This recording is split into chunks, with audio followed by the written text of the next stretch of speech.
और वार्ड 2 और 3 में हमारे दोस्त रहते हैं, उनके साथ पानी का मसला था, जो पंपिंग स्टेशन में भी मसला था। और इसके सिवा आगे एक गली है, वहाँ भी पानी खड़ा था, लोग मस्जिद में नहीं जा पा रहे थे। तो लोगों ने बताया, शिकायतगाह में बताया, हमारे वाइस चेयरमैन ने भी मुझे बताया। उसके बाद हमारे मेयर साहब हैं, रऊफ साहब, और डिप्टी मेयर हदीस उमेरा बलोच साहबा को मैंने रिक्वेस्ट की कि आएँ और विजिट करें और इस काम को एज सुन एज पॉसिबल करें। तो अब हम आगे इंशाल्लाह 2-3 दिन में ये काम हो जाएगा।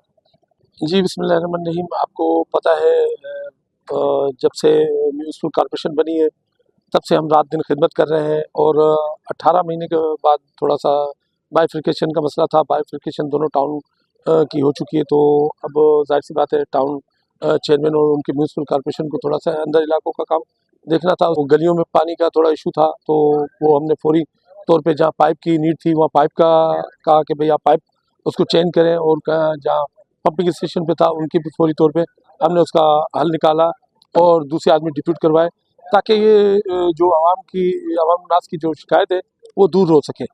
यहाँ के जो हमारे चेयरमैन है, हमारे भाई मीर उबैदुल्लाह टारगुर साहब, हम उनके जो शिकायत थी इलाके के मकीनों को कुछ उनके इसलिए विजिट पर आए हैं। अल्हम्दुलिल्लाह यहाँ पे तरक्याती काम हो रहे हैं। आपने खुद अभी देखा है, आप हमारे साथ चले हो, देख रहे हो। जहाँ जहाँ जिस यूनियन काउंसिल में हमारे चेयरमैन, वाइस चेयरमैन, काउंसलर है, वहाँ पे अल्हम्दुलिल्लाह काम हो रहा है। अभी 2025 में हर गली, हर रोड, हर रास्ता इंशाल्लाह बेहतरीन नमूने से बन जाएगा।